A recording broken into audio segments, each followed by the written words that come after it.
Bom dia, ou boa tarde, né? Assim como vocês vão estar assistindo em horários diversos, né? Vim aqui cumprir com o que eu disse a vocês, que é dar uma aula de revisão sobre o nosso assunto da avaliação, que é um pouco extenso, para os primeirão, do primeiro da Escola SI Mestre Júlio Sarmento. Estou aqui, né, realizando essa atividade com muita força de vontade, esperando que vocês não só se liguem à questão da revisão, mas que procurem estudar, pesquisar sobre o que vai cair na nossa avaliação. No início do ano letivo, nós começamos a estudar sobre os aspectos anatômicos e fisiológicos do corpo, não é verdade? E eu iniciei falando para vocês o que seria essa diferença entre anatomia e fisiologia. Mas antes disso é necessário explicitar para vocês, deixar claro por que estudar anatomia e fisiologia na educação física. Porque assim, muitos alunos fazem a escolha do seu projeto de vida voltada à questão dos cursos da área de saúde, quando se vê nessa questão profissional, projeto de vida, e chegam lá sem nenhum conhecimento sobre o que seja anatomia e fisiologia. Então, decidi passar essas questões para vocês dos primeiros anos, ok? E da educação física é importante porque a anatomia e fisiologia estuda várias dimensões do corpo humano que é um objeto da área da educação física, ok? Então, existe uma diferença entre anatomia e fisiologia, certo? Trouxe aqui para vocês umas imagens dos sistemas do corpo humano, certo? E a anatomia é uma área do ramo biológico, né, da ciência biológica, que vê a questão das estruturas do corpo humano. Já a fisiologia vê o quê? O mecanismo de funcionamento dessas estruturas. Como assim, professor? Se a gente perceber, aqui está o sistema esquelético, que eu estou mostrando aqui para vocês, apontando com essa régua. Sistema esquelético. A anatomia vai ver os ossos, a constituição de quantos ossos tem no corpo humano, os acidentes anatômicos que tem nele, qual o nome desses acidentes, certo? Já a fisiologia, mostrando aqui para vocês essa questão do pulmão, que é do sistema respiratório, a fisiologia vai ver como acontece o funcionamento de respiração. O processo de inspiração, de expiração, a entrada de O2 e saída de CO2.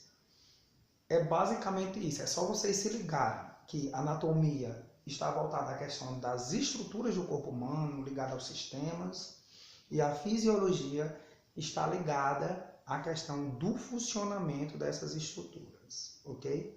Vou passar o slide aqui.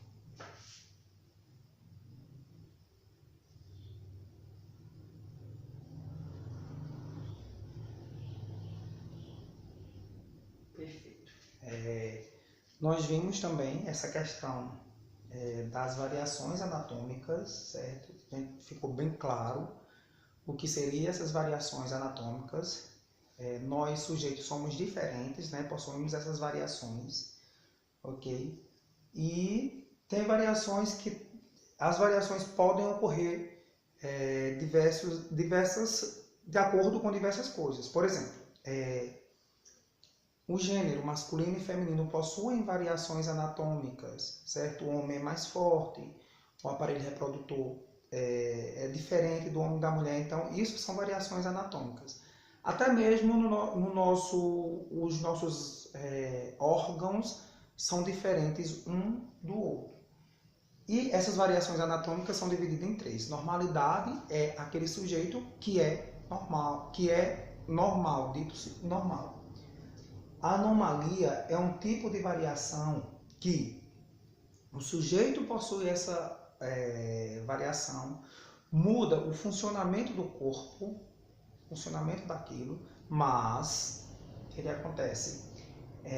O sujeito consegue sobreviver a essa variação. Isso é a anomalia.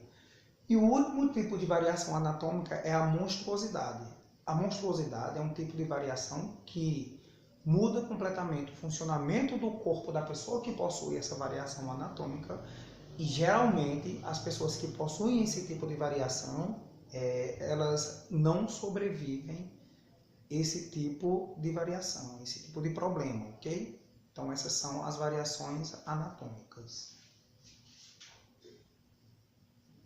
Como eu falei para vocês, vários aspectos ou fatores podem fazer com que ocorra essas variações anatômicas. O gênero, mulher, homem, doenças podem fazer com que aconteçam essas variações anatômicas. Variações nas estruturas, se liga em anatomia e estrutura, ok? O que mais? Gravidez, a mulher muda a estrutura do seu corpo com a gravidez.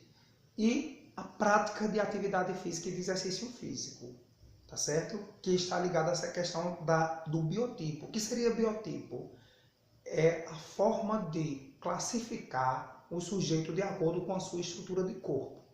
Possuímos 3 tipos de biotipos, na verdade, né? Endomorfo, mesomorfo e ectomorfo.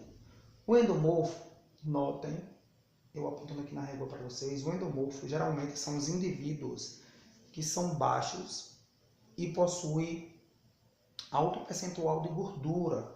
As suas linhas corporais, elas são arredondadas, ok? Sua estrutura óssea é um pouco alargada também.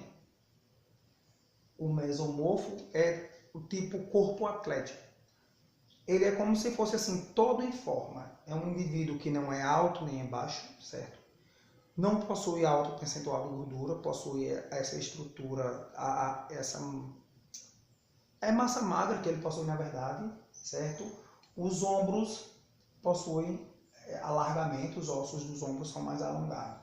E o ectomorfo são sujeitos altos, ok?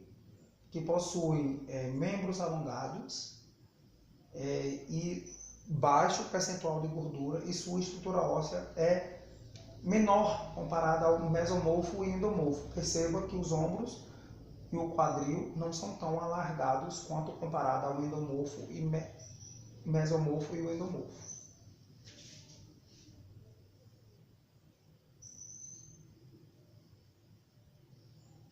Vimos também a questão da posição anatômica, certo? Professor, o que seria a posição anatômica? Essa posição anatômica é uma posição utilizada em todo o mundo para definir as partes e as regiões do nosso corpo. Por isso que é importante estudar essa posição anatômica. E se a gente perceber, existem 4 números aqui e a gente tem que falar essas posições de acordo com esses números, tipo, seguindo uma ordem que a gente tem que falar dessa posição anatômica. O primeiro passo é você descrever como é a posição dessa pessoa. Essa pessoa tem que estar ereto, de corpo ereto, não pode fletir a coluna, tá? Posição bípede, com os 2 pés sobre o solo, ok? Aí a gente começa a descrever essa posição de cima para baixo. O número 2 diz respeito ao quê? A cabeça. O olhar tem que ser dirigido para o horizonte, a face voltada para frente com o olhar dirigido ao horizonte. Descendo, a gente vê o quê? Os membros, ok? Os membros, eles têm que ser, os cotovelos estendidos, os membros têm que ser estendidos ao longo do corpo. Com detalhe aqui, as palmas das mãos voltadas para frente, ok? E descendo, mais abaixo, tem os membros inferiores, que os pés são unidos, certo? Com as pontas dos dedos voltadas para frente. Tem estudos que dizem que os pés podem ser um pouco afastados, ok? Mas veja a questão das pontas dos dedos que são voltadas para frente.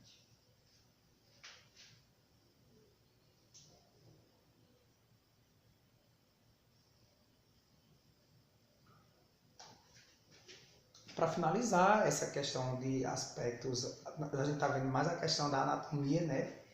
Porque na fisiologia a gente vai ver o funcionamento do sistema respiratório, que eu decidimos fazer isso para vocês. Então, nosso corpo é dividido em planos e eixos de acordo com a anatomia, ok? E ela divide o corpo em 3 planos. Percebam a imagem aqui. Essa primeira imagem, que tem como se fosse um detalhe rosa, vocês imaginem, esse plano se chama sagital mediano. Vocês imaginem um indivíduo tendo sendo cortado ao meio por uma lâmina, ok?